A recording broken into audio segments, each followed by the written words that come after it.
to my channel, or welcome if you are new. My name is Kyla, and in this video we're going to talk about all the books that I am so stoked about for quarter 3 of this year.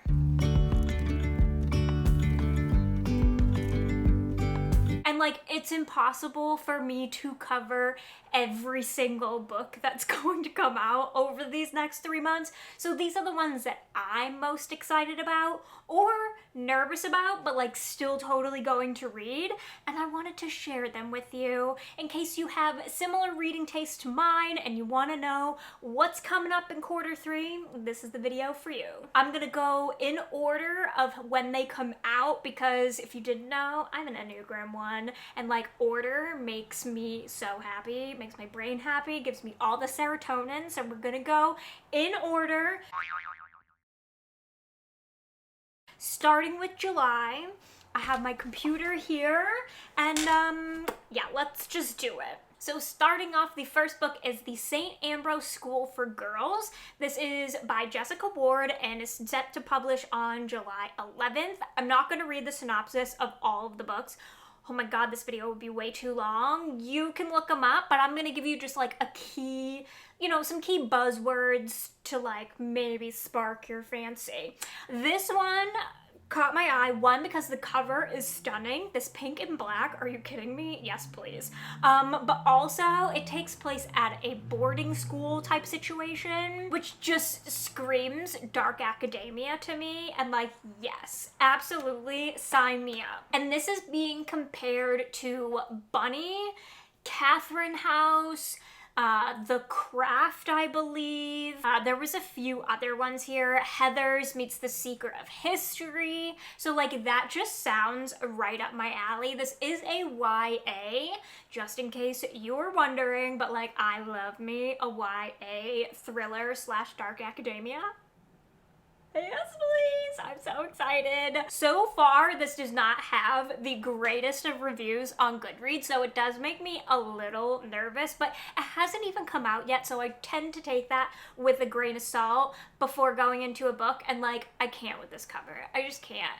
This is very trendy right now, this like neon pink and black, and like, I'm not mad about it. The next book that we have is Silver Nitrate by Silvia Moreno Garcia, who is the same author as Mexican Gothic, and I really enjoyed Mexican Gothic. It was that, just the amount of like weird twisty horror with like that over-the-top explanation that I just love so much. I love when there's not necessarily like a human explanation and like authors really go there, and this book has a high rating on Goodreads so far, which, like, I'm not surprised. I'm really not surprised. This one has to do, I believe, with like the Mexican film industry.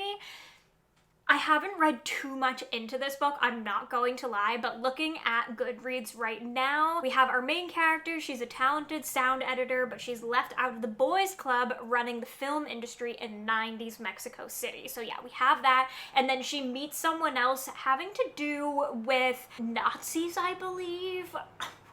I could be completely wrong. I've heard that like going around, a little bit of a buzzword. I don't care really what this book is about. She is one of those authors that like, I enjoyed her writing so much, and I enjoyed what she did with Mexican Gothic so much that I'm definitely going to read this regardless. Is she an auto-buy author for me yet? I'm not sure, but after this book, maybe. Only time will tell. And then the next one I am so excited but also so nervous about, and it's A Twisted Love Story by Samantha Downing. This is set to release on July 18th. Samantha Downing wrote For Your Own Good, which is one of my favorite YA thrillers that just kind of like is ridiculous, but I love it. Teddy is one of my favorite characters, so when I saw this, I was like, okay, I have to check it out, right? I have to. However, this is a domestic thriller, And if you know anything about me and my reading taste, I tend not to like or slash DNF a lot of domestic thrillers. So I am very nervous about this one. I'm going into it kind of weary, but I still want to pick it up because it is Samantha Downing and I did enjoy her writing, and Teddy is one of my favorite characters. He has nothing to do with this book, but like I'm still really excited about it, and it's giving me good rich people vibes, which like that was an over the top kind of domestic thriller, but like not really, that I really enjoyed. So I'm hoping that maybe it'll be along the same lines of that and I'll really enjoy it. Who knows? I could always get caught off guard by a domestic thriller, and like that's why I will continue to try them out. I'm not like a stan for them, but if it's by an author that I love, I'll still check it out. Doesn't mean I'm gonna love it. I'm still nervous about it, but I'm gonna read it. And then the last one that I have for July is Cutting Teeth by Chandler Baker, which I have never read from Chandler Baker before. I don't know if this is a debut or not, but I have never read from them before. This is set to publish also on July 18th, and this one caught my eye because we have children involved, and like there's one trope that I'm learning that I really enjoy is when there's like something to do with like weird or like murderous children. I know that's not for everyone, but like I enjoy it, or at least I'm learning that I'm enjoying that. This one caught my eye because it sounded not like Confessions, but it kind of gave me the same vibes as Confessions. I mean, this one is totally different, where we have these kids where there's like this condition that starts going around where all of a sudden the kids start craving blood, which obviously does not have to do with Confessions. However, in this one, a teacher in their school winds up dead, and the suspects are the children, which totally gave me Confessions vibes. Anyways, it just sounds fun. It sounds ridiculous if I'm being honest, but the cover, it's giving. I love this white picket fence with the blood on it and the blue background. Yes, absolutely. And like I said, murderous children. Okay, I know that that is not going to be for everyone. I think it's for me. I don't know, but I'm gonna for sure check this out. It also just looks like it would be a fun, like, summer thriller to pick up. I kind of want to read this on, like, my beach vacation that I'm going on. Maybe I will. I don't know. Oh, I'm just excited. Oh yeah, I was gonna say moving on to August, but it looks like the first one that I had for August, the publication date actually changed and is now July. So before we move on to August, let's talk about None of This Is True by Lisa Jewell. This is now set to publish on July 20th, which is exciting. That moved up. And this, I love Lisa Jewell. I just love it. She's one of those like staple thriller authors that are just like fun. Don't take them too seriously, but like they're good. She has some good twists in there too. So like I definitely want to check this out. And in this one, we do have a podcaster, which I do think is getting a little bit overdone. However, when it comes to audiobooks, I really like when there's mixed media in audiobooks. So like I like it in my audiobooks, but I do feel like everyone and their freaking mother is doing something about podcasters right now. Anyways, we have a popular podcaster who crossed paths with a woman in like a local pub, and then this woman becomes obsessed with her or something like that, and she's like, hey, you should really have me on your podcast, and like kind of goes into like stalkery mode, I believe, and then things kind of unfold from there. Again, I don't like to know too much going into my thrillers, and I know a lot of you are the same, so I'm gonna leave it at that. But yeah, super exciting that the publication date moved up. I will definitely be checking this one out. Okay, now let's move on to August. The first one that I have for August is Dark Corners by Megan Golden. This is the second in the Night Swim Rachel Crawl series, which I didn't even know was going to be a series, so that's very exciting. When I realized that they were like in the same world, I was very excited because I really enjoyed the Night Swim. Again, we have this podcast kind of element going on, but this one, it really works, okay? At least the first one did. I really enjoyed the Night Swim. And in this one, I'm sure we are just going to be following Rachel Crawl throughout another case. From what I gather here, it looks like we have someone who is about to be released from prison, and he gets a visit from a like social media influencer at the jail, and then she goes missing. So then Rachel's brought on to kind of help investigate this case, which, like, that's a little far-fetched in my opinion. I don't think the police would call up a local podcaster and be like, can you help us out?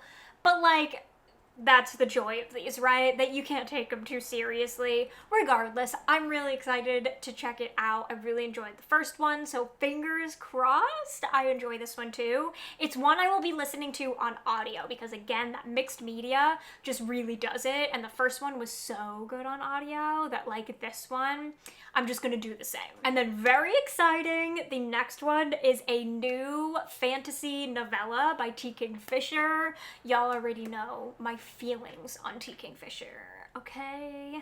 Okay, we don't need to talk about it, but like we do, because this one I'm very excited about. It's called Thornhedge. I love it. I love the cover. It says, not all curses should be broken. Yes, please. Did I say it's a novella? It's a novella. It's set to publish on August 15th, and this is something to do with like a dark fairy tale. Honestly, you guys, I'm gonna leave it at that. I don't want to know anything else going into novella. I don't need to know anything else. It's T. Kingfisher, you guys, okay? That's all you need to know. It's gonna be perfect. It's gonna be funny. If it's anything like Nettle and Bone, are you kidding me? Yes. Yes, yes, yes. And then we have one of my most anticipated books of the year. This is a me thing, you guys, although I hope that there are some of you out there who also feel the same. Anyways, it's The Brothers Hawthorne. This is the next in the Inheritance Games world by Jennifer Lynn Barnes. It is set to publish on August 29th, and I just need more of this world, okay? I love it, all right? The series has my heart. I thought it was so fun, so well done. I loved the first one. The second one was just okay, but the third one, I can't decide if the first or the third is my favorite. It's probably still the first one, but like, I really liked the ending of the third one. And in this one, we're just following Grayson and who else are we following in here? Jameson. Well, that makes sense, obviously. We're following Grayson and Jameson as kind of the story continues, I believe, but like from their perspective. I love that. I love the brothers so much. They brought so much to the table in that series, and I'm excited to kind of follow them along. And from what I understand, we are still getting more of like Avery and everyone else, but this is from Grayson and Jameson's perspective. So anyways, I'm very excited. It's one of my most highly anticipated. I love this world so much. This next one purely just sounded fun to me, and y'all know how we feel about like a cozy mystery. This one is called Bored to Death by C.J. Connor. I don't think I've read anything else from C.J. Connor. Maybe I have. I'm sometimes not really good with authors' names. I'm not going to lie. But this is a cozy mystery about a guy who owns a board game shop, and something about collectors and like being like killer collectors. This cover, y'all, the knife with the blood and the board game, it just screamed to me, and I am weary because I feel like I've had really bad luck with cozy mysteries so far this year. They have not really been on par for me. I have not enjoyed a lot of them. There's been some that have been winners, but I have not enjoyed a lot of them, especially ones that like I really thought I was going to enjoy. So I am nervous to go into this one, but like I needed cozy mystery in the fall time. I just do. So this publishing, if I didn't already say, August 22nd. So very excited, and like I think will be a good fall cozy read. And then, okay, yes, we have probably my most anticipated book of like the second half of the year is Foxglove by Adeline Grace. This is the second in the Belladonna series. My love for Belladonna is unmatched, okay? So far, it still takes the cake as my #1 book of the year. So, this is the sequel. I don't know how many in the series there are going to be. This cover, are you kidding me? It's amazing. I'm obsessed with it. I cannot wait to have them side by side. My bookshelves are gonna be so happy. This is set to publish on August 22nd, and I'm not going to go over the synopsis too much because I don't want to give anything away for Belladonna if you haven't read it yet. This is a dark YA horror fantasy, if you will. It is so good, you guys. It's so good, and there truly is something for everyone in the series. I believe that. Anyways, this one, like I said, it's a sequel. It's also very gothic. It's just everything that you need, and I'm just excited to continue in this world. I need to be back in it. Will I reread Belladonna again, like for the second time this year before this comes out? Quite possibly, okay? Quite possibly. And then my last one for August is Good Bad Girl, which, like, I hate that title, okay? It is so confusing in my brain for some reason. I don't know why. By Alice Feeney. This is set to publish on August 3rd. Okay, you know what? The shtick's up because I said that I wanted to do this in order, and, like, now publication dates are changing. That's rude. So now this is going to be out of order. It's fine. I can get over it. This was originally set to be published on August 29th, and now Goodreads is saying August 3rd. Rude. I'm excited / nervous for this one. I really enjoyed Daisy Darker, but that's the only Alice Feeney that I've liked so far. So this is like maybe my last chance here. I don't know. I really enjoyed Daisy Darker, so maybe not, but we're gonna see where this takes us, and then we'll have to make a decision on Alice Feeney from there. This one, I'm just gonna read the first line because it really says it all. 20 years after a baby is stolen from a stroller, a woman is murdered in a care home. The two crimes are somehow linked, and a good bad girl may be the key to discovering the truth. Again, I hate the good bad girl, like, whatever. Anyways, I'm willing to overlook it because that sounds intriguing to me. I like when we have kind of, I hope it's a dual timeline. Like, I hope we get the past and the present and then kind of they intersect. I do like when books do that. So maybe, fingers crossed, that's how this goes. That would be very exciting. I think I would enjoy it a little bit more if we'd got that, but yeah. I don't know what else to say about it. It's an Alice Feeney, so it's either going to be hit or miss, but I'm still gonna read it. Okay, moving on to September. I actually only have 3 books so far. Obviously, this is like subject to change. The list is ever growing, but so far there are only 3 in September that are really like screaming to me. The first one, I'm sure, is on everyone's most anticipated of the year list, and if it's not, it should be, and it's Rouge by Mona Awad. The queen herself, the writer of Bunny, okay? We need it. This cover, okay? This rose is stunning. I like how it's like, I don't know what's happening there, but like I like what's going on. My eyeballs like what I see, okay? And this one is set to publish on September 12th. This one sounds so interesting, and I feel like is definitely going to have that like Mona Awad kind of weirdness but like darkness to it. We have a woman who is like very obsessed with how she looks and her skincare and everything like that, and her mother passes away and she has to go back to her hometown to deal with, you know, her mother's death, do the funeral, all of that. And while she's at the funeral, this like strange woman shows up and is like, hey, I have information about your mother's death. That's all I know about this, but by like the tone of like her being obsessed with her looks and things like that, it makes me think that this is gonna go in a very interesting way, and I just cannot wait. Her writing is always impeccable. It's on point. I love the way she does dark, twisty things. I hope this is weird as fuck like Bunny. I need that. I need that to like start off the fall with. So I cannot wait. I cannot wait. I really hope this is like Seeking Youth or something like that. I don't know. I don't know the vibes I'm getting from it, but I have something to do with like, because she's so obsessed with how she looks, that like maybe witchcraft.